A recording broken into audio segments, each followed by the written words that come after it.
The camera is a tool we can use to make our films, and like any tool they come in different sizes and shapes and prices, but ultimately have some things in common. And like other tools, it's true that sometimes the more expensive the tool, the better it is. But it's also true that a bad tool in the hands of someone capable can be better than a good tool in the hands of someone who don't know what they're doing. The other thing to note with cameras is the form factor of them, the size and the shape, because it really does matter.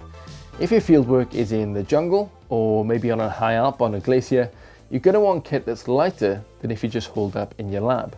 So let's cover a few of the cameras that you might come across. A camera is a light box with a little room inside. In fact, the name camera came from the Italian camera, which is room.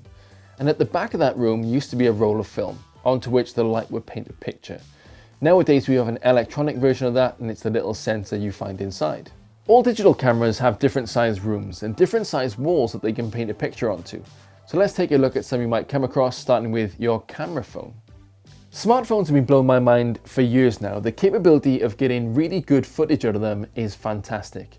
And you've probably seen these before and you know where the camera is. The electronic film, our little sensor, is behind the camera here. GoPros are pretty amazing now too. They've become the proprietary eponym for action cameras in general. And they do still lead the way in action cameras, but there's a few other companies now biting at their heels. But the footage that you can get out of these is incredible. And point and shoots are a great way to start getting into filmmaking now too. They've got a small form factor and their weight makes them ideal for filmmaking as well. They've got everything built in and are pretty good now. I definitely recommend starting off with something like this to learn storytelling and how to shoot before investing then in more expensive equipment.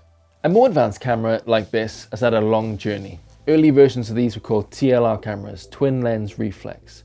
You'd have two lenses, two reflections of the image, one for you to look through and another to take a picture with. Then we realized you can actually place a mirror in front that moves when you want to take a picture.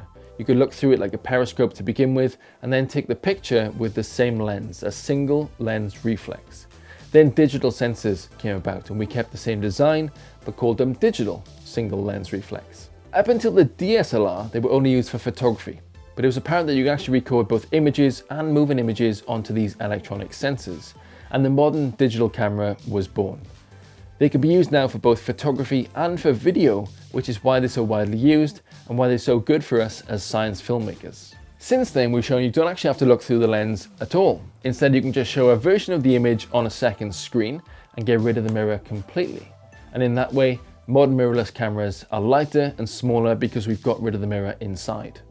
Then we get into the bigger form factor cinecams, and these are almost exclusively for filmmaking, but they can get some amazing footage and have even bigger counterparts, but they're a lot more expensive, heavier and more complex. When picking your camera, it's always good to think about the end product. What's it going to be used for? If it doesn't need to be a work of art and you just need to get your point across, then maybe a smartphone or GoPro is just the best way to do it. If you're looking to level up in terms of quality, then a DSLR or mirrorless might be for you, but you might not need to go in right at the top straight away. We'll probably do breakdowns of each of these types of cameras by themselves because they are all pretty useful, but we'll really concentrate on the DSLR end because they're the most used cameras, probably offer the most potential and can be used for both photo and for video. Probably the most versatile tool at our disposal when we want to do science filmmaking.